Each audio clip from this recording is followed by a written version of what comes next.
The Casbah of old Algiers. That strange city within a city where the forces of law and order dare not penetrate. Refuge of thieves and murderers, on whose gates might well be carved, as on the gates of another place, abandon hope, all ye who enter here. And yet one of those who entered here, much against her will, was a beautiful princess, daughter of the ruler of Algiers. This story of the chastening of a princess begins at an oasis in the desert, where her ineffable highness, Naja, who, as any of her handmaidens could have told you, never did anything against her will, disported herself in the cooling waters. They invigorated both her flesh and spirit, for she was returning from a long journey. As she emerged, refreshed and radiant, and her handmaidens began those important duties that always fell to their lot on such occasions, her father in his tent nearby was discussing affairs of state with his Grand Vizier. Well, Ferouz, I should say that while I have been away, you have ruled my people with justice, strict justice. That has always been my greatest ambition, Your Highness. Yes, but sometimes what they need is not justice, but mercy. However, it was good of you to ride out from Algiers to meet me. We must prepare to break camp at once. But you must not. There are many reports of desert bandits between here and Algiers. So I have heard. It would be wise to await the new detachment of troops that is on the way to join you. You are right, Ferouz, as always. And now, before I return to the city, may I ask for that favor again that I know I do not deserve, the hand of the Princess Naja in marriage? This is a subject I have asked you not to speak of again, Ferouz. The answer is still the same. I beg the forgiveness of the most merciful Amir for annoying him again. And now I must begin my journey.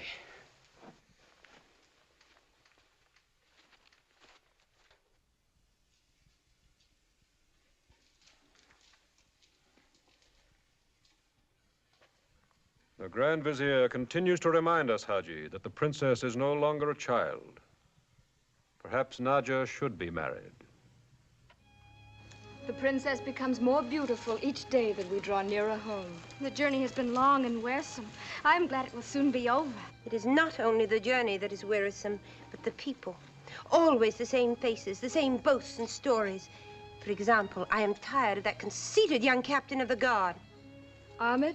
But he is so handsome. How can the princess be displeased at the sight of Amir? Would that I were granted the sight of him more often. Oh, peace, peace. The honking and gabbling of geese has more wisdom in it than your chatter. Ahmed, always Ahmed. I am sick of the very name. His prowess in the hunt, his agility in feats of arms. But do you not admit that he is handsome? Perhaps, if one cares for a beardless boy. I prefer a man in the full maturity of his powers. Like the Grand Vizier, Ferouz? Oh, yes, Ferouz is indeed a man. Without him, my father could not run the kingdom. Why, he admits that the So, you spy on your princess in her bath, do you? And you, a guard. And the other guards, where are they? Also up in the trees? No, my princess. I was the only one who dared. I was the only one who betrayed his trust. And you shall pay for that betrayal. Down on your face, jackal, son of a dog. Your master shall hear of this. Zider, go at once and fetch the captain of the guard. Ahmed? Yes, princess. He shall punish you as you deserve.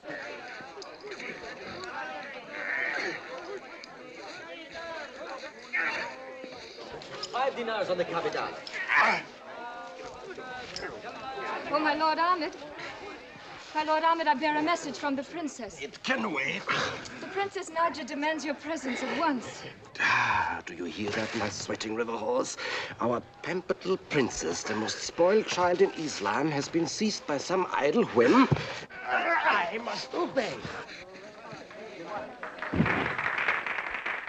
We'll be lucky if we won't have to perform armed maneuvers in the sun to provide her with amusement. Huh? And now, my little water ouzel, you have not heard a word of what I've said, have you? I hear only what my lord wishes me to hear. Well, where is he? And where is she?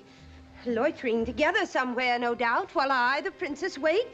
Down on your face. You should have sent me, oh princess. You? Or me. You two would forget what you were sent for. I should have to keep an old hag by me for the sole purpose of sending him messages. So, at last you are here. And what have you been doing, may I ask? Wrestling. Wrestling. When your princess sends for you, you stop to wrestle? Oh, but a man can never get too much wrestling. It keeps him in condition. For what? More wrestling? Oh, Ahmed, someday I'm going to have you boiled in oil. I hope that my dying screams will afford my princess the most exquisite pleasure. They will. I'm sure of it. But what does a Lady Naja desire of me at this moment? This is one of your men. I want his eyes put out. Why, Yusuf, has poor Yusuf offended you?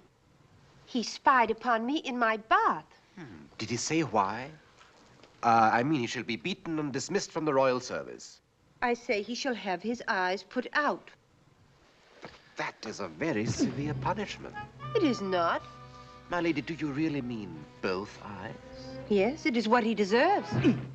Truly, it is what he deserves, but surely a princess as beloved of her subjects as you yourself would want to temper justice with mercy. Well, one eye, then. Which one? I care not which. The Princess Naja is most generous. You see, Yusuf, you shall not lose both eyes. He shall be thoroughly beaten first, and then... That is not what I said. But he must be beaten. Why? Well, if you start to put out both eyes and then only put out one eye, you have to beat him as well.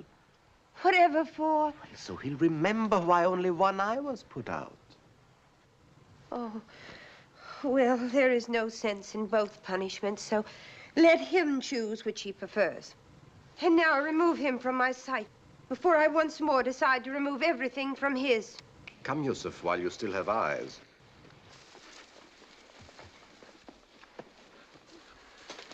Is he not magnificent? So handsome and strong. Oh, Zeta, tell us about the wrestling.